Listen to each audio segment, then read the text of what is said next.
lads. Remember the walls of Jericho. Be of good cheer, my lads. We'll soon have them hard acres at their knees. But Agnes, we've not eaten for 3 days. Aye, that's right, lad. We'll starve them out. Before we distribute the soup today, a few words on the subject of self-help. Now, I'm going to show you how you can make a good, nourishing and sustaining repast for 4 people from just 1 fish head and a carrot. Before I begin, are there any questions? Aye. Who's eating rest of these fish, eh? Well, I don't know, but it's a good thing somebody does, or else there wouldn't be fish heads for poor people like you. Oh, well, you can stick your fish heads.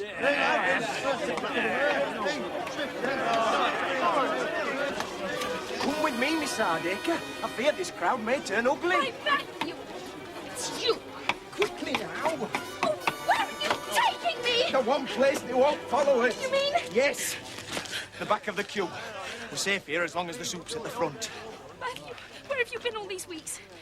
Have you been avoiding me? I can't deny it. I have. Why, Matthew, why? Well, can't you see? I allowed myself to fall in love with you. Oh, I was insane enough to think that you could be in love with me, but now I know it can never be. Why must you say that? Oh, can't you see? It's hopeless. You from your big house with your fine clothes and me so far below you. I could never aspire even to... Oh, what's the use of talking about it? In other words, you're telling me to stick my fish heads too? Oh, no. I shall always worship you, but from afar. This poem will tell you all the things you are to me. Take it, read it, and when you have, why, cast it away. Because this is goodbye. Oh, Matthew! Half a pound of lard, 1 sheep's head small, knicker elastic half a yard, till Friday and oblige. Oh, Matthew! I don't suppose I understand it fully yet. It's beautiful.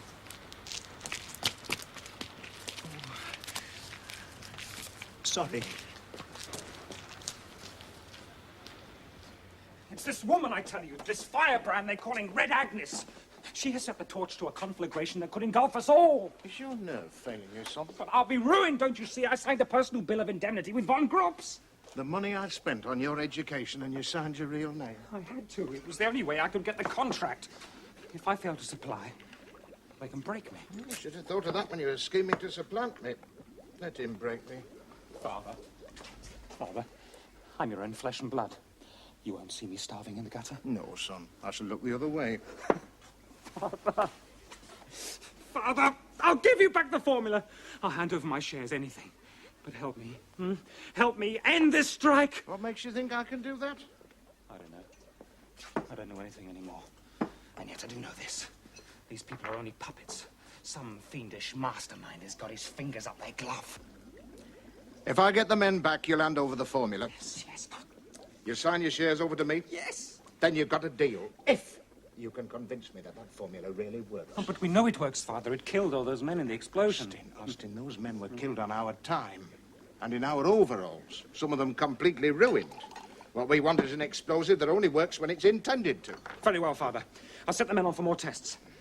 Ah, there are no men. They're on strike. Well, we must have at least one worker to do the dangerous bits. Don't worry, son. I know the very man.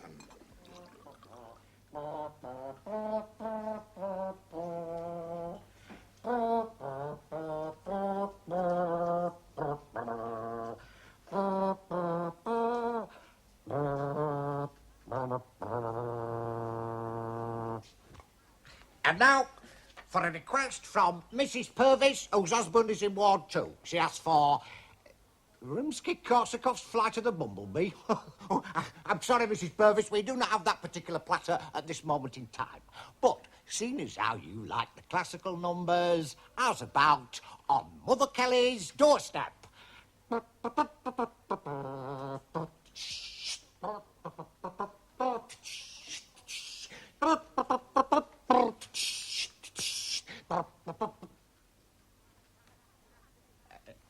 Why, Mr. Hardacre, you never ill, I hope. Fit as a rotten stall flea, lad. I came to visit thee. Hey, Mr. Hardacre, a busy man like you with all your worries come to visit me. Hey, you're a saint in human form. Right, George, you've done the crawling. Now, how are you fixed for walking? How do you mean, Mr. Hardacre? I want you back in that works. Ah, but there's a strike on, Mr. Hardacre. Ah, but you're not on strike, George. You were in here sick when that strike was called. It's true, is that, Mr. Hardacre? I'm not on strike. Well, I'm not myself, no. Exactly. Huh? Now, have you ever thought of yourself as management, Timber? Me, Mr. Hardacre?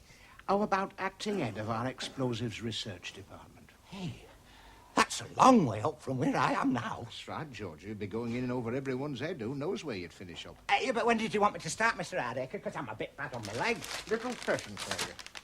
A present for me? See?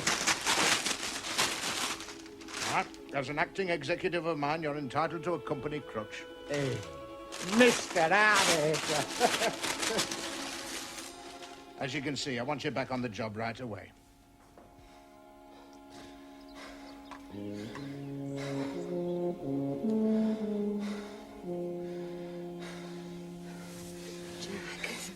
Hey, lass. I want you to love me. Yes, I do love thee, lass. No, you know what I mean. Yeah, lass. There'll be no more of that between us. Why do you say that, Jack? Because I know they cannot respect me now. Of course I respect you. Nay, not now they's had the way with me. You'll be whispering with t'other girls, pointing and laughing at the fair, telling them as I'm easy. No, Jack, no. Yes, I tell you, yes. I know how women be when they pluck to young chaps' manhood. If a lad doesn't save himself till he's the protection of the wedding vows, all the lassies think he's damaged goods. What are you saying, Jack? Just said it. They'll not have more of me till the wed's me, and that they'll never do. Ah. Oh, Jack. I'd marry you tomorrow if you'd have me. I know society will condemn me, and my family will never understand. But my heart understands, and that's all that matters. It's just what my Uncle Lawrence said. Your Uncle Lawrence? Aye. He reckons as upper-class women wants a lot of clog banting as their own menfolk canna give 'em. And as how they come searching for the dark pulse of manhood as only survives in us as is close to the soil of the earth and all athrob with precious fluids of life. He says it's to do with wearing moleskin trousers. Whatever it is, Jack, I know it's what I want. If I was going to marry me, lass, they'd best know everything. What is there to tell, Jack? Nothing. Then I'll be just as honest with you. Do you mean there's been another? Yes. In fact, there's been another. Oh, well. Who's counting? I do so admire the way you keep the men stiffened during this strike, Mrs. Fairchild. I do my best, Doctor. Well, such is my admiration, Mrs. Fairchild, I come very close to waiving my fee. Indeed, I would do so were it not for the danger of fatally undermining the sacred relationship between doctor and patient. 'Tis not me I called you about, Doctor. 'Tis our Matt. Oh.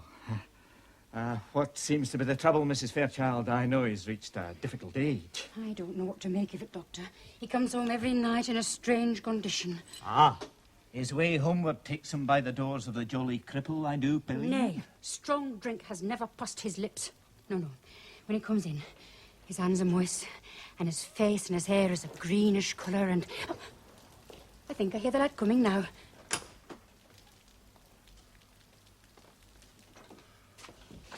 You never mentioned the terrible smell. I was going to. Hello, Mother. Son of mine, I brought the doctor in to have a look at thee. There's nothing wrong with me. Dinna be alarmed, laddie. Now, just look up into the light, eh? Come on, chin up. Uh-huh. Yes. Just raise your arm, would you? Like that, yes. Have you been measured for a suit lately? No, Doctor, why? He's a tall boy for one of his height, Mrs. Fairchild. I'm wondering if he's outgrowing his strength. No, there's plenty of foot all the same. Sit down, laddie. Let me have a look at your head.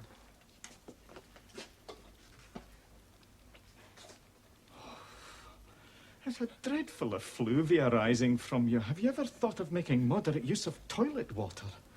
I would, Doctor, only we haven't got one in the house. Well, you're right about one thing, Mrs. Fairchild. There is a definite greenish tinge to the scalp. Whatever can it be, Doctor? Yeah, it seems to be a cross between dandruff and gangrene, an affliction we doctors call gangraph.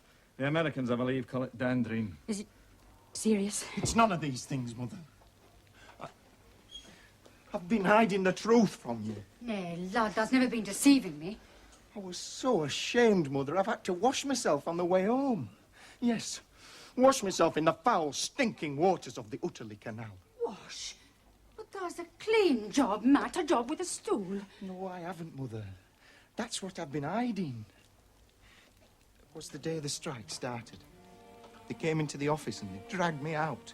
I'd just sharpened my pencil, but they laughed and snapped it in my face. And then they took me to the coal yard. And that's where I've been working ever since. Shoveling and shoveling. This is typical of your gangraph case history. Their best friends won't tell them. They lose their jobs. They're despised at work, shunned at dances, and all the time a growing delusion that they're being victimised. This is no delusion, Doctor. This is hard-acre work, striking at me through my children. Oh, Matt, I'm sorry. Agnes, I'm on come to works. It's Hardacre. He's bringing in scabs. Scabs, you say? I'd better come too. In my experience, a scab never gets better if you pick it.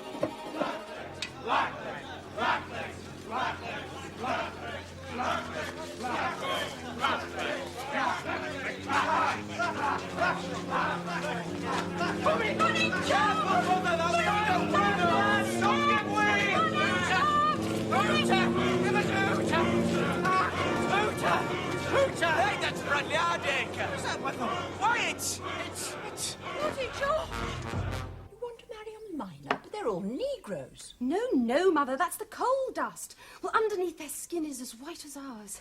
How do you know, Isabel? I've heard people talking. Where? At bus stops and places like that. You're lying, Isabel. Oh, Mother, of course I'm lying. But don't you see? I love him. Passionately, hopelessly, recklessly, violently, frequently. That's no reason to throw yourself away. Don't you see? I'm only thinking of you. You could make a glittering match from the highest ranks of society. Oh, Mother, let's go through all that again. These limp, pathetic sons of dukes you trail through this house at weekends. They're all the same. They fumble at one feebly in the orangery and whimper when Father frowns. Yes, I know you despise them as I despise them, but you have a duty to marry within the class to which you were born. But you, Mother, you married a man of the people. Yes, I married a man of the people, as you say. A rough, vigorous animal. I, who knew nothing, protected all my life like a fragile blossom.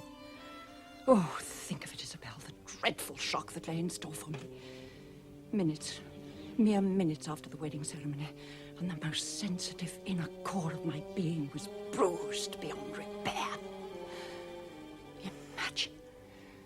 I wonder if you can. My feelings as he shoveled his peas onto his knife.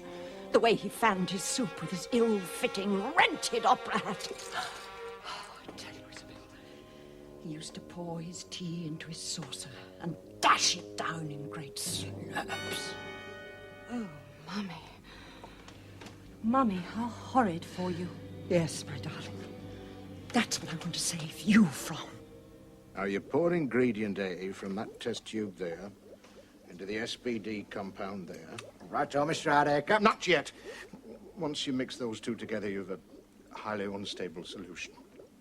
So wait while I give you the word, and when I do, you pour the whole thing into that retort there. We'll call Mr. Hardacre. Now, me and Mr. Austin will be monitoring this experiment from position of maximum danger behind this blast.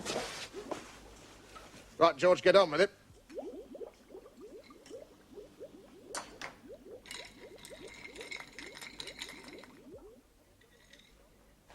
Have you done it yet, George? I just want to make sure I've got this right. I take this and I put it on that glass job, hot gas. Yes. Do you want it stirred? No. While I think on, Mr. Hardacre, shouldn't I be wearing protective clothing on this job? Of quite right, George. Here, take Mr. Austin's special blast-proof laboratory cap. You didn't mind me asking? Not at all. Safety at work is just a matter of common sense. Just get on with it, man. Go away. The idiot, he could have killed us all. By the way, Mr. Baker, while I think on, there's something you ought to know. What is it, George? That lass of yours, yon Isabel, her with horse. You know the one I mean. Good-looking one. Not that other one, her that in full shilling, like. No. Well, she's been going with one of the young men from town. That's what I've heard. So I went to hospital. Just do the experiment, George. She's been riding that horse naked, with this young fella running along of her, as swift and powerful as wind. Well, I can't sit here talking all day. You fool, Austin. You fool! Have you forgotten there'll be no bang, whatever happens? Yeah. But how will we know when or if? Because we recognise your cap when it comes flying past.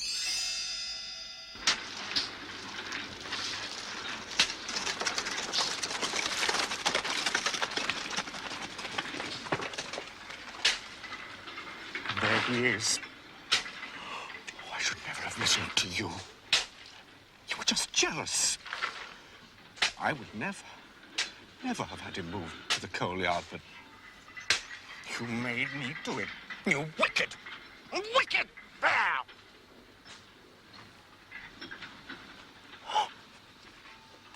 Look at his beautiful hands.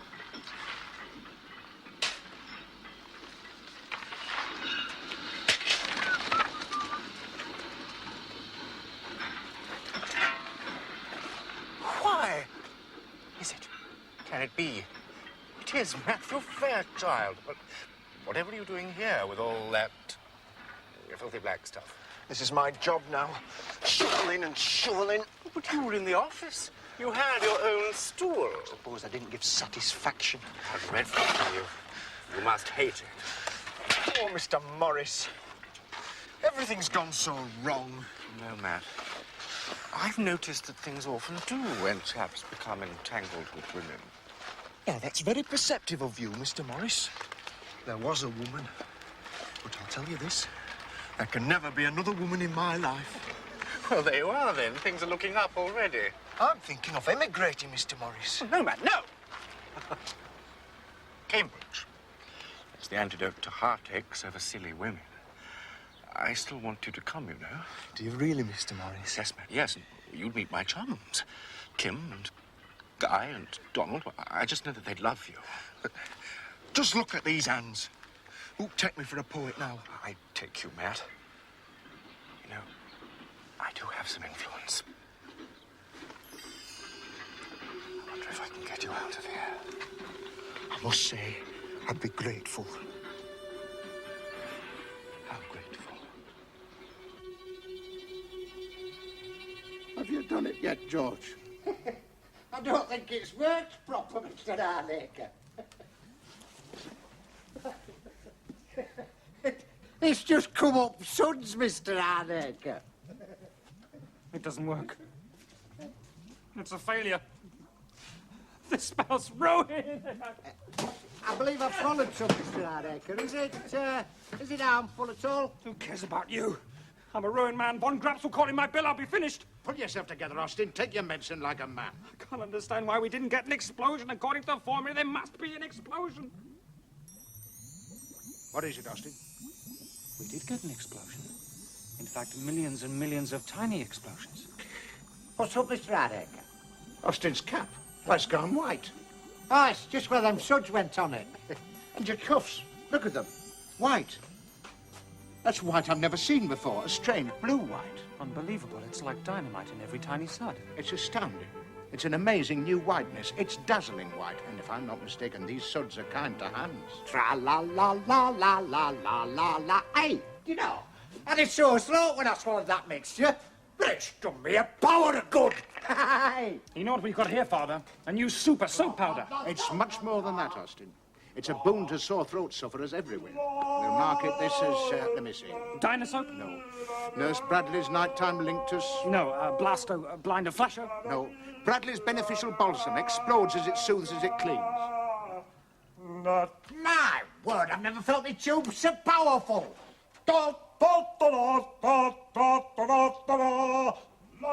You know what we've stumbled on here, Austin?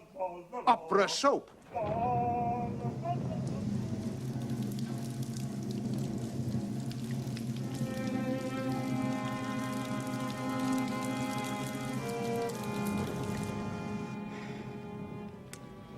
One blackleg in the whole town of Utterley. And that man, thy father. Happen he were tricked into it, ma'am. Like enough. He's weak-brained. I should have known first night we was wed. He was sat in that chair till it were gone midnight. I said, George, now that we're married, are you not coming up to bed? He said, nay, lass, you go on up. I'll stop here while morning. George, I said, whatever for? He said, well, lass, the lads at work told me this would be the most wonderful night of my life, so I'm stopping up because I don't want to miss any of it. He's no but one man, Mother. He can't get works going by himself. He's the one man Ardacre needs. He's my husband. What'll I do to spirit up strikers? Any road, ma'am. What's for tea? No, there's only one thing we can do, and you're the lad to do it. They love you down that mine. They'll follow you anywhere. You must bring 'em out. Out? Aye, out. In sympathy. Ma'am, I cannot do it. But why, son of mine? Mother, you'd best know now. I cannot strike a blow against the man I've chosen to be my father-in-law. You mean? Yes, I intend to marry his daughter. Which one? The simpleton, is it, or the sot? The simpleton will be me sister-in-law. Then it must be the sot, that Isabel. I beg you, don't call her that. She's had more men than you've had hot dinners. That's not all that many. Oh, go on. Throw her poverty in your mother's face. Oh, I tell you, she's not worthy of you. Mother, my mind's made up and you won't make yours up to it and all. Isabel Ardacre's going to be my wife. And I'll not stop here whilst you blacken her name. Jack! Jack! That's broken our mother's heart!